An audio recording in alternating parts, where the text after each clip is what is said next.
contest master, fellow Toastmasters, and guests. At 2 years old, I looked and gazed with awe at my new little brother, Alan. It was that face of brotherly love. My mouth wide open, my eyes as big as marbles. This was the boy that would join my life. Alan soon invaded my life. He was playing with my toys. He was drooling over them. He'd break them. And with anger boiling in my heart, that face of brotherly love turned to brotherly shove as I pushed him away from my possessions. At 7 years old, I climbed up the ladder to the 3-meter high dive. I was going to do something cool, and at the top, I leaned over the railing and yelled to my brother, "Watch this! I'm going to do something cool!" And with one fell swoop, my foot slipped and I went falling over the railing. Down, down, down, head first into the cement. My brother watched with horror. Tears were streaming out of his eyes, and in a strange way, it was the face of brotherly love.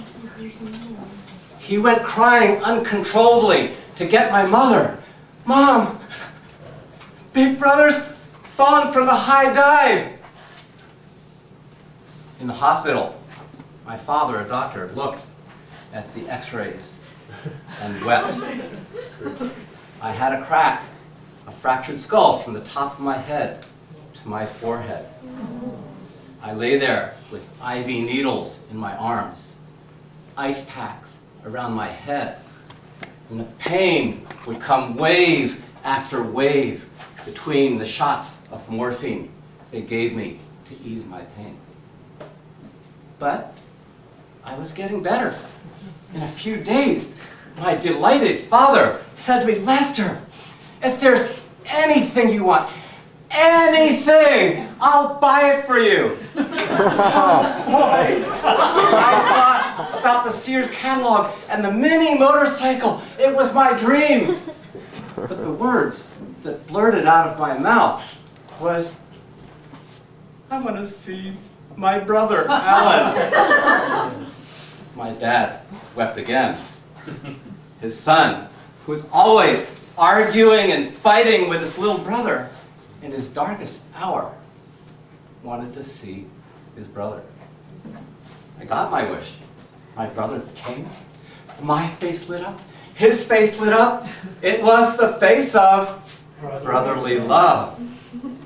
And within 5 minutes, we were fighting and arguing again.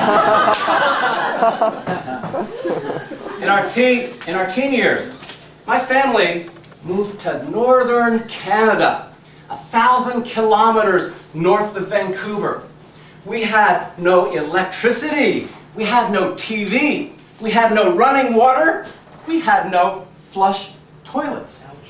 And we had no school. My brother had to do school by postal service correspondence. Wow. He was never a good student. He was not studious. And we had so much work going on that he simply just did not graduate from high school.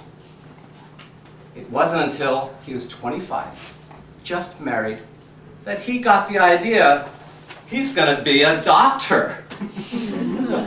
He had to take the high school exams. He went to college.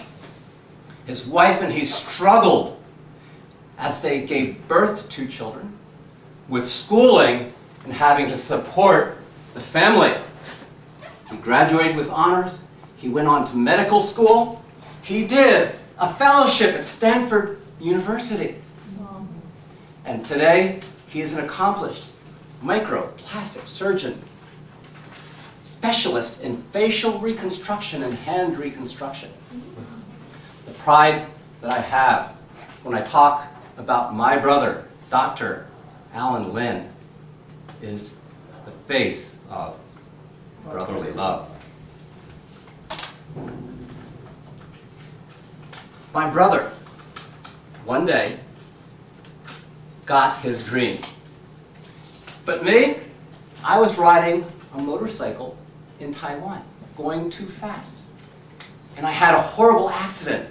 I hit a bicyclist student, 90 degrees. My face went into his heavily loaded backpack full of books, and my facial orbit, the bones around it, collapsed.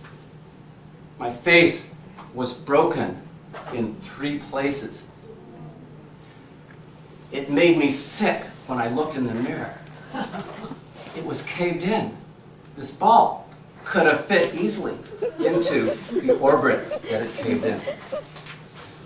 The doctor at Runai Hospital said, well, maybe I can get your face to maybe 90% of the original position. 90%? I'm going to go through the rest of my life with my face crooked! I called my brother, asked what he thought. He said, rebuilding faces is my specialty. Come to Canada, and I'll take care of you. As I went into the hospital that morning with my brother, he was the air of confidence. But little did I know that while he was scrubbing, he was thinking, oh boy, I better do a good job, because if I screw up, I'm going to have to look at that face for the rest of my life. Me, as I was being rolled into the operating room, the nurses were saying, I hope you were nice to your brother when you were growing up, because today is payback day. All right, where do the Canadians get that sixth sense of humor? I went to sleep looking at the face of my brother, prepared to do the operation. And I woke up 4 hours later to find out that he did screw up. Yes, 3 titanium plates and 12 screws. My brother shaped my face, and I hope you will see that this is a face of brotherly love.